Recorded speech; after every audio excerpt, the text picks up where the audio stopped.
మనందరి ప్రీతమ నాయకులు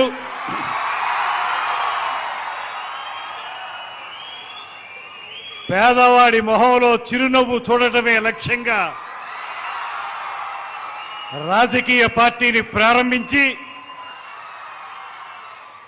ప్రజలందరికీ చెరువులో ఉండేటువంటి ప్రత్యేకమైనటువంటి శాఖల ద్వారా అత్యంత క్లిష్టతరమైనటువంటి శాఖల ద్వారా ఇవాళ రాష్ట్రంలో అటు పంచాయతీరాజ్ కానివ్వండి, ఆర్డబ్ల్యూఎస్ కానివ్వండి, పర్యావరణం కానివ్వండి, అటవీ శాఖ కానివ్వండి, వీటన్నిటి ద్వారా నిరంతరం కూడా ప్రజలకి అనేక మేలు చేస్తున్నటువంటి సుప్రసిద్ధ నాయకులు, మనందరికీ కూడా మార్గదర్శకులు.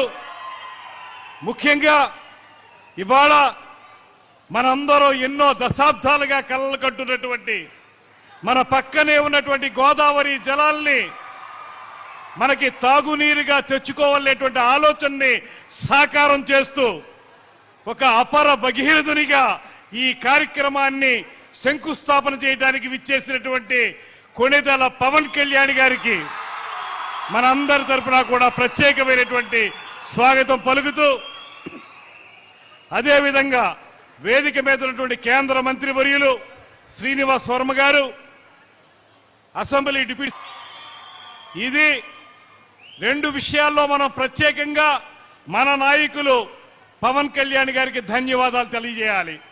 ఒకటి, ఎవరైతే 58 రోజుల పాటు ఆమరణ నిరాహార దీక్ష చేసి ఆంధ్రప్రదేశ్ రాష్ట్ర అవతరణకి నాంది పలికారో అటువంటి మహానుభావుడైనటువంటి అమరజీవి పొట్టి శ్రీరాములు గారి పేరు మీద ఈ జల్ జీవన్ మిషన్ కార్యక్రమానికి ఆ పేరును ఏర్పాటు చేయటం, ఇది త్యాగం నుంచి సంక్షేమానికి ప్రవహిస్తున్నటువంటి ఒక శాశ్వత ప్రవాహం అనేటువంటి మాటని ఈ సందర్భంగా తెలియజేస్తున్నాను. రెండోది, ఉమ్మడి ఉభయ గోదావరి జిల్లాలకి సంబంధించి ఏర్పాటవుతున్నటువంటి ఈ కార్యక్రమం మనందరి దాహార్తిని తీర్చేటువంటి కార్యక్రమం.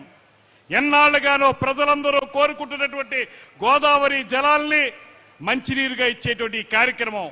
ఈ కార్యక్రమానికి సంబంధించి ఉభయ గోదావరి జిల్లాలకి సంబంధించినటువంటి ఈ కార్యక్రమాన్ని మన నిడదవోలు నియోజకవర్గంలో పెరవలి గ్రామంలో ఏర్పాటు చేయటం మరింత ఆనందదాయకమైనటువంటి విషయాన్ని కూడా ఈ సందర్భంగా మనవి చేస్తూ, అందుకు సమ్మతించినందుకు పవన్ కళ్యాణ్ గారికి మన అందరి తరఫున కూడా ప్రత్యేకమైనటువంటి ధన్యవాదాలు తెలియజేస్తున్నాను.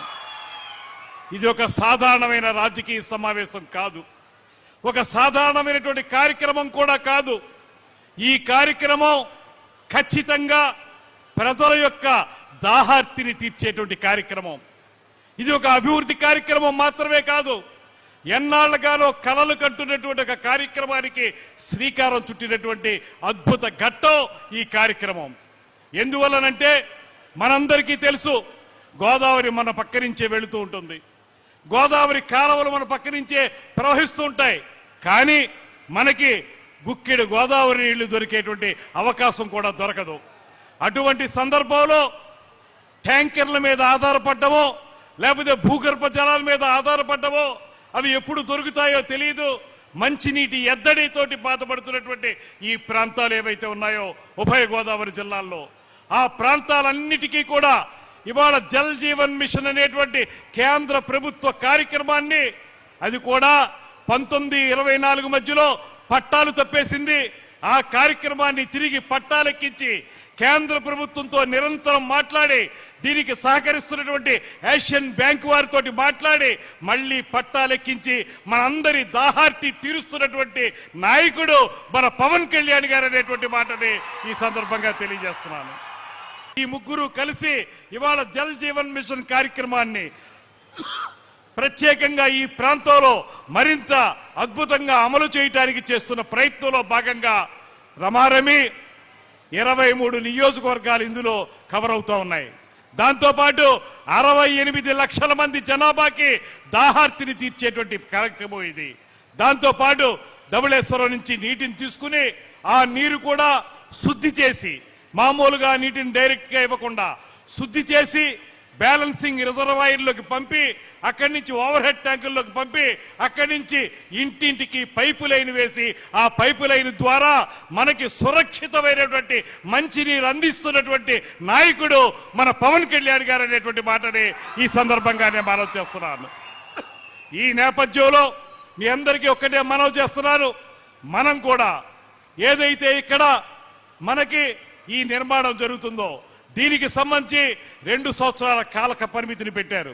ఈ 2 సంవత్సరాల కాల పరిమితిలో ఈ కార్యక్రమం పూర్తవుతుంది.